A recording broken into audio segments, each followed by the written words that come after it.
केरेडारी के पगार स्थित नरजुड़वा टाड़ मैदान में उमड़ी भारी भीड़ को टाइगर जयराम महतो ने संबोधित किया।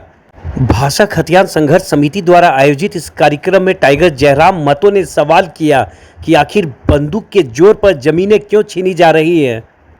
एनटीपीसी के चट्टी बरियातू कोल माइंस में शुरू किए ट्रांसपोर्टिंग कार्य के विरोध में जयराम महतो ने कहा कि जिनकी जमीनें अधिग्रहित की गई है उन्हें उचित मुआवजा, नौकरी और पुनर्वास कार्यक्रम से जोड़ा जाना चाहिए।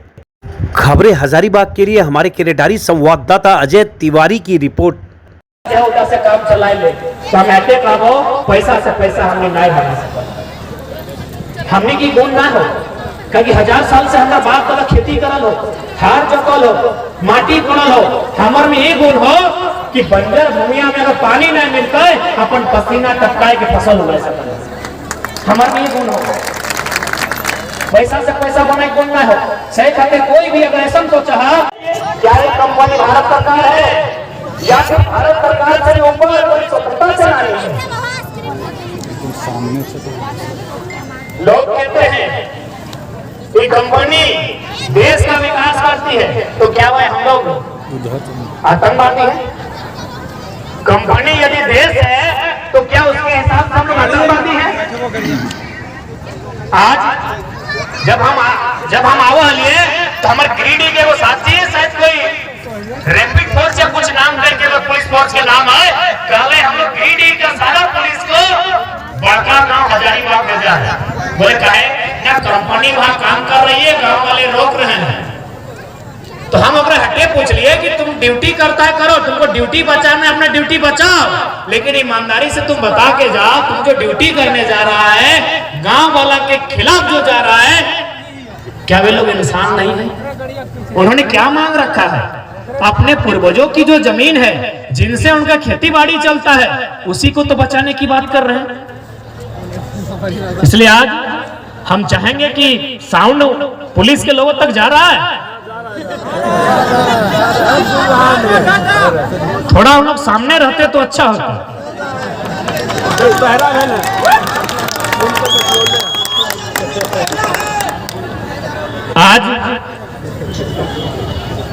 आज जो लोग पुलिस में बैठे, जो लोग कहते हैं हम देश की सेवा करते हैं, बॉर्डर का छोड़कर जितना भी पुलिस है, चाहे सीएसएफ रहे या फिर रैपिड रहे या फिर स्पेशल रहे या फिर जिला पुलिस रहे, भले हमारे भाई लोग भी हैं लेकिन सच्चाई है अपना नौकरी करते हैं। आज चाहे गोंदलपुरा की स्थिति को देखिए या बड़का गांव की स्थिति को देखिए या केरेडारी को देखिए, हर जगह हम लोग को ऐसा लगता है जैसे हम भारत के लोकतांत्रिक देश में नहीं तालिबान या अफगानिस्तान आ गए हैं। बंदूक के जोर पर जमीन लेते हैं और उसके बाद आप कहते हैं भारत एक संवैधानिक देश है, यहाँ सभी के विधि के समक्ष सभी लोग समान हैं, कानून सबके लिए समान है, न्याय सबके लिए समान है। यदि समान है तो बंदूक के जोर पर जमीन क्यों ली जाएगी? इसलिए आज मोटा मोटी आप लोग सभी समझ रहे हैं, सभी बुझे पा रहा कि आज हमने एक समस्या की लगा। इस समस्या के समाधान आंदोलन से, इस समस्या के समाधान एकजुटता से हो। यदि इतना लोग जितना आज यहाँ बैठा रहा, इतना लोग यदि धरना में कोई मांग के लेके रास्ता टेक के बैठ विभाग, आपके भाषण का प्रभाव जनता पर लागू हो सकता है। देखिए, पिछले साल भर से हम लोग एक संदेश वाहक के रूप में, एक मैसेंजर के रूप में कार्य कर रहे हैं और अभी तक सकारात्मक बहार रहा है। लोगों में जागरूकता आई है और उन्होंने अपने हक अधिकार को जानने का प्रयास किया है। जो लोग कल तक संविधान को समझते नहीं थे, कहीं ना कहीं कुछ प्रतिशत लोगों का संविधान पढ़ने में भी रुचि जागी है और लोग अपने अधिकार को जान रहे हैं और ये एक सही समय है अपने अधिकारों को जानने का, समझने का। नहीं तो आने वाले कुछ सालों में झारखंड से झारखंड का अस्तित्व समाप्त हो जाएगा। क्षेत्र में कंपनी जिस तरह का नीति अपना करके यहाँ के लोगों के ऊपर मुकदमा दर्ज करके, शोषण करके अपना व्यवस्था चला रही है, उस पर आप क्या कहना चाहते हैं? देखिए, हम जब यहाँ प्रवेश किए तो ऐसा अनुभव हुआ जैसे हम तालिबान या अफगानिस्तान में आए हैं। चारों तरफ प्रशासन का पहरा है, चारों तरफ स्पेशल पुलिस बुलाई गई है। हमारे गिरिडीह से भी कुछ पुलिसकर्मी साथी आए, उनसे मेरी टेलीफोनिक बात हुई कि जहाँ आप जा रहे हैं वहाँ पहले से पुलिस काफ़ी भर दिया गया है, वहाँ पहले से आंदोलन हो रहा है, कंपनी वहाँ जबरन जमीन लेना चाहती है। वो पुलिस में है लेकिन वो कह रहे क्या करें, हमारा ड्यूटी का सवाल है। यानी सबसे पहली बात एक सवाल ये बनता है, क्या हम गणतंत्र भारत के निवासी हैं? क्या हम उसी भारत में आज रह रहे हैं, अधिवास कर रहे हैं जो भारत संविधान के अनुसार चल रहा है? अगर ऐसा है तो फिर ये सारी शक्तियाँ, चाहे डीसी मैडम हो या एसपी महोदय हो या फिर जो प्रशासनिक शक्तियाँ हैं, वो एक कंपनी के इर्द गिर्द होकर क्यों घूम रही है? आज जमीन का क्या प्रावधान है, भूमि अधिग्रहण का क्या कानून है कि लोगों की रजामंदी होनी चाहिए।